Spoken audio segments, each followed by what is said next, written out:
आप सभी के साथ हो क्या आप सब खुश हैं? मैं तो बहुत खुश हूँ क्योंकि मैं जानता हूँ जब जवानों की सभा होती है हमें बहुत ज़्यादा शिक्षा मिलता है, कैसे चलना है, कैसे रहना है।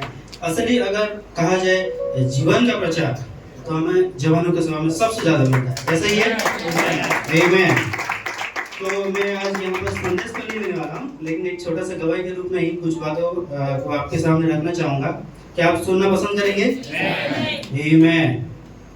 और उसको एक मैं भाई ब्रदर ब्लूएट का एक मैसेज में सुना कि मैसेज का शीर्षक मैं बता देना चाहता हूँ।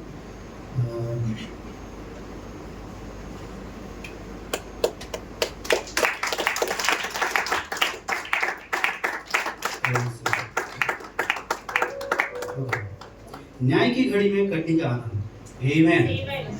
मतलब एक तरफ न्याय चल रहा है लेकिन उसी समय हमारे यहाँ पर जवानों के बीच में क्या है? आनंद है। आमीन। क्या आप आनंद मना रहे हैं? मैं बहुत आनंद मना रहा हूँ।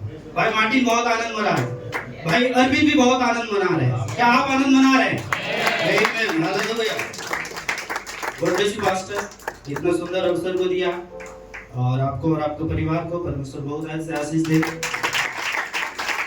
सभी को भी परमेश्वर बहुत से आशीष दे कि आपने इस सभा को सफल बनाने के लिए यहाँ पर आए। और इस छोटी सी गवाही को मैं एक छोटा सा गवाही के साथ साथ कुछ बात को रख के आपके सामने बातें करना चाहूँगा। ओके, सभी को परमेश्वर के बहुमूल्य नाम में मैं फिर से प्रेज द लॉर्ड बोलना चाहता हूँ। Praise the Lord. ठीक है, ये हम जानते हैं ये जो जवानों की सभा है ये कोई एक रूटीन नहीं है। क्या रूटीन है? नहीं है। ये परमेश्वर का एक दिव्य अपॉइंटमेंट बोल सकते हैं। क्या सही है? क्योंकि हमको कहीं कोई ऑफिस में अगर अपॉइंटमेंट लेना हो तो नॉर्मल अपॉइंटमेंट बस बोलते हैं हम, लेकिन क्योंकि हम परमेश्वर के पास आए हैं ये एक दिव्य अपॉइंटमेंट है। मतलब एक परमेश्वर का बुलाहट है। आमीन। हालेलुया। क्या जय पाए हुए जवान कहते हैं आमीन? आमीन। और भाई ब्लूएट कहते हैं judgement is out there but joy is here. ये मैंने आपको बता चुका कि पूरा सारा संसार में पूरा न्याय है, लेकिन यहाँ पर दुल्हन, यहाँ पर जो परमेश्वर के जो जवान हैं उनके बीच में क्या है? आनंद है। दुनिया में न्याय है लेकिन दुल्हन में आनंद है। क्यों? क्योंकि हम अंतिम दशा में जी रहे हैं। आमीन। एक आखिरी तैयारी के दौरान हम जी रहे हैं। आइए हम हमारे आत्मिक यात्रा जैसे कि उद्धार से लेकर एक अंतिम बारिश को थोड़ा सा कुछ उसके बारे में हम बातें करेंगे, क्योंकि हमारा आत्मिक यात्रा उद्धार से शुरू होता है। क्या सही है? आमीन। ये मार्ग सिर्फ एक चर्च मेंबर बनने का नहीं है। मतलब जब हम चर्च मेंबर बन जाते हैं बस उतना में ही सीमित नहीं है ये मार्ग, लेकिन ये एक स्पिरिचुअल मैच्योरिटी है। क्या सही है? ये एक स्पिरिचुअल मैच्योरिटी है, एक आत्मिक परिपक्व की यात्रा है। जैसे भाई ब्रह्म ने कहते हैं कि उद्धार पहला कदम होता है। जैसे कि कोई एक विशाल भवन है, उसके वारंडा में हम जाते हैं तो वारंडा ही सब कुछ नहीं होता है। लेकिन उसके अंदर और भी बहुत सारी चीजें होती है। वैसे ही उद्धार होता है। भाई ब्रनम ने कहते हैं कि उद्धार पहला कदम है, ये किसी विशाल भवन के बरामदा में कदम रखने के समान है, लेकिन इसके अंदर और भी बहुत कुछ होते हैं। ये भाई ब्रनम द टोकन नाम का किताब में बोलते हैं, जब इजरायली ने पहला फसह पर्व मनाया, उन्होंने मेमने का लहू द्वार पर लगाया। यह था उनका आज्ञाकारिता का पहला कदम। आमीन। कि जब इजरायली ने पहला फसह का पर्व मनाया, तो उन्होंने उस मेमने का लहू को अपनी चौखट पे लगाया था। क्या सही है? ये उनका पहला कदम था। आमीन। और फिर हम देखते हैं छुटकारा अगर कहे तो उससे आगे का प्रोसेस है, और वो एक ऐसा प्रोसेस है, भाई ब्रनम कहते हैं कि छुटकारा केवल उद्धार नहीं है, ये हमें उस स्थिति में वापस लाता है जैसे हमने कभी पाप किया ही नहीं। आमीन।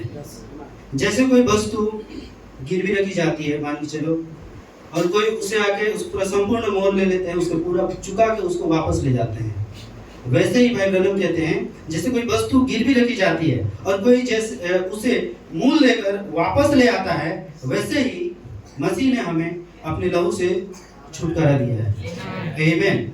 इसी तरह भाई टीम स्मिथ भी कहते हैं बैक टू ईडन बोलते हैं, मतलब अदन में वापस जाना। उसे वो कहते हैं कि अदन में वापस जाने का मतलब है यहोवा की ओर फिरना। आमीन। और यहोवा की ओर फिरना, और कहते हैं कि 3 प्रकार का प्रकाशन हमें परमेश्वर की ओर फिरता है। क्या सही है? इसका मतलब क्या 3 प्रकार का प्रकाशन हमें परमेश्वर से मिला सकता है? आमीन। क्या 3 प्रकार का प्रकाशन हमें छुटकारा दिला सकता है? आमीन। और जय पाए हुए जवान देते हैं। आमीन। इसे आप लोग मोटर को चालू रखिएगा, ये जवानों का सभा है, तो यहाँ पर थोड़ा सा आग होना चाहिए। आमीन। और उसके लिए हमें नया जन्म प्राप्त करनी भी जरूरी है। क्या सही है? जैसे यूहन्ना 3:3 में लिखा है, जब तक कोई नए सिरे से जन्म न ले। God bless you brother. क्या भाई और फिर आप सराहना करते हैं? बहुत ही सुंदर भाई। जब हमारा फास्टिंग प्रेयर होता है तो मैं अक्सर उसे बहुत प्रोत्साहन देता हूँ, क्योंकि ऐसे समय में जब दुनिया में पूरा न्याय है, गंदगी है, ऐसे समय में एक जवान, एक 18-19 साल का लड़का अपना जीवन को समर्पित करके वो हर शुक्रवार को फास्टिंग प्रेयर के लिए आता है और पूरा कलीसिया के लिए प्रार्थना करता है। क्या भाई को लिए आप सराहना करते हैं?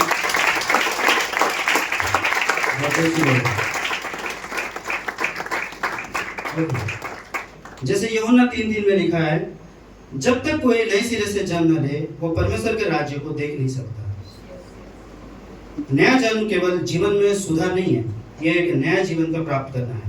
भाई जैसे मस्रो कहते हैं कि जैसे छोटी छोटी जन्म के साथ विश्वास, सद्गुण, समझ, संयम, धीरज, भाईचारे की प्रीति, ये छोटी छोटी जन्म है। God bless brother. ये ब्रदर मार्टिन ने मेरे को बहुत अच्छे रीति से बताया था इसे, कि ये जो हमारा जो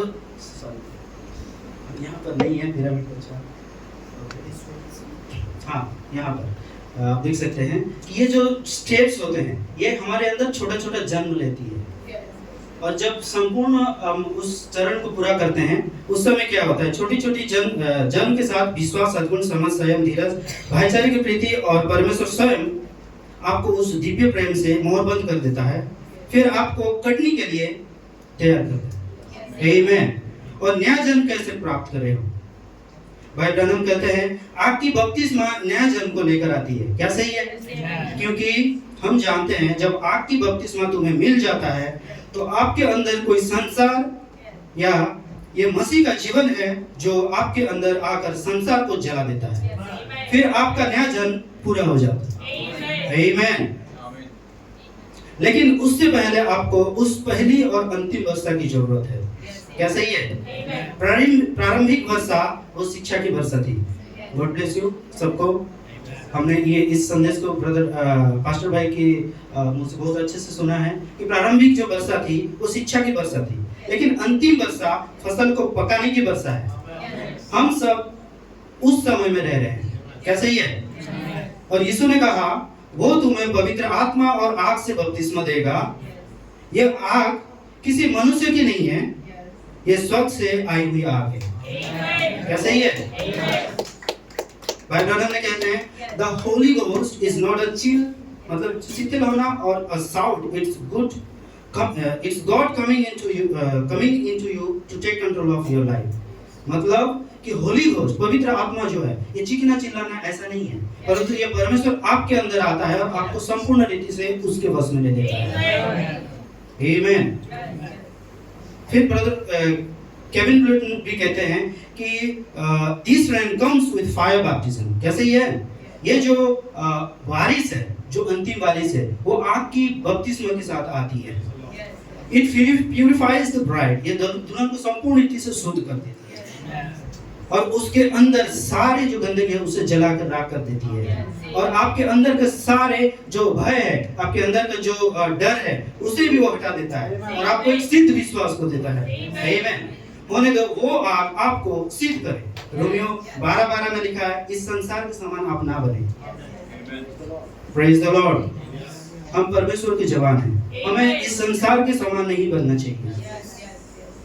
When God comes into a man, He changes him. He is not the same anymore. His desire, his thoughts, his life is completely different. भाई ब्रैनम कहते हैं कि जब परमेश्वर आपके अंदर आता है, तो आपके अंदर का जो स्वभाव है वो नहीं रहता है, वो संपूर्ण रीति से बदल जाता है। उसका जो विचार है, उसका जो अभिलाषा है, वो संपूर्ण रीति से बदल जाता है और वो एक अलग ही व्यक्ति बन जाता है। और आप उसी लिए ही बुलाए गए हैं, आप एक अलग ही व्यक्ति बनने के लिए बुलाए गए हैं। भाई कॉलमैन ने भी कहते हैं, मसीह जब आपके अंदर आता है वही तो महिमा की आशा है। मसीह जब आपके अंदर वास करते हैं, समझे कि आप नया जन्म को पा चुके हैं। आमीन।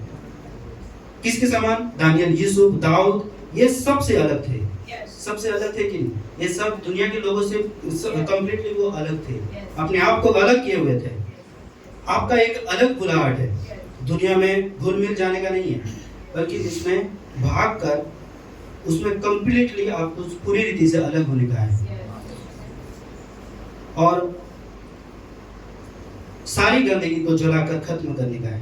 इब्रानियों 11:1 में लिखा है, अब विश्वास आशा की हुई वस्तुओं की निश्चय और अनदेखी वस्तु का प्रमाण है। सही है। आमीन। भाई ब्रदर ने कहा, perfect faith is master of all circumstances. मतलब आपके अंदर अगर सिद्ध विश्वास है तो आपको कोई भी परिस्थिति आपको गिरा नहीं सकती है, क्योंकि उसका सारी परिस्थिति का मालिक है वो। ये भाई ब्रदर कहते हैं, जब 3 इब्रानी युवक आग की भट्टी में गए, चौथा पुरुष उनके साथ था। और चौथा पुरुष कौन है? यीशु मसीह है। Praise the Lord. चौथा पुरुष उनके साथ था। आज भी वो चौथा व्यक्ति यीशु मसीह तेरे साथ आग में चलने को तैयार है, आपके साथ और मेरे साथ आग में चलने के लिए तैयार है। उन सारी परीक्षाएं जो आपके जीवन में आने को है, उस समय वो तुम्हें कभी अकेला नहीं छोड़ेगा और आपको मदद करेगा कि आप सिद्ध विश्वास, दिव्य प्रेम, दया और क्षमा की एक दुनिया को बनाएं। क्योंकि भाई ब्लूट कहते हैं, you must build a world of perfect faith where others feel the love of God.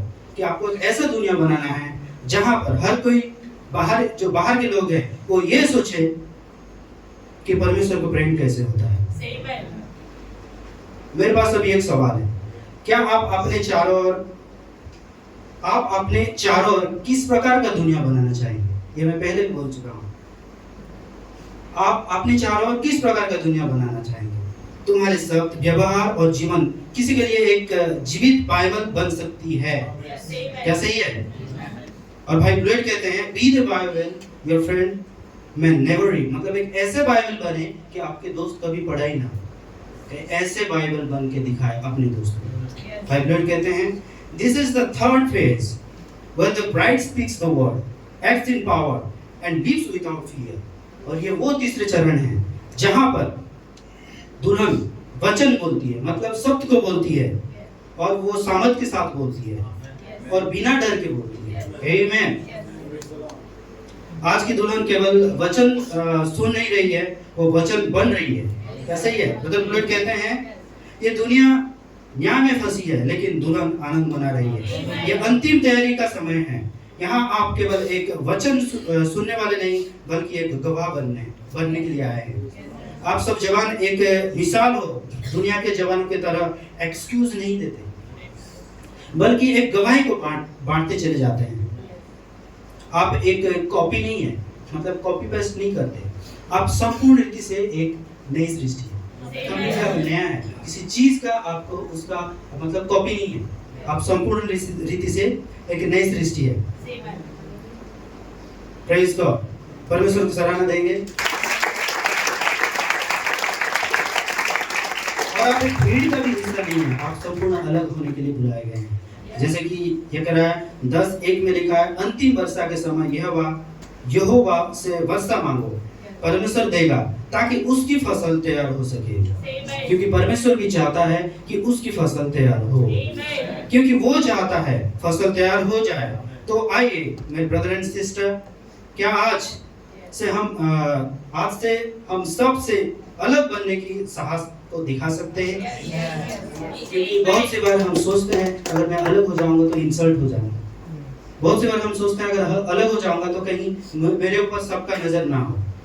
लेकिन आपके पास आज की सांझ मैं कहना चाहता हूँ कि क्या आपके पास वो साहस है अलग होने का? आमीन। दुल्हन बनने के लिए उस पवित्र आत्मा की आग से अपने आप को जलाएं, क्योंकि अभी वो चौथा व्यक्ति जो दानियल और उसके 2 मित्र के साथ है, वो आज भी आपके साथ है। आमीन। ऐसे जिए एक दिन कि हम सब वचन बन जाए।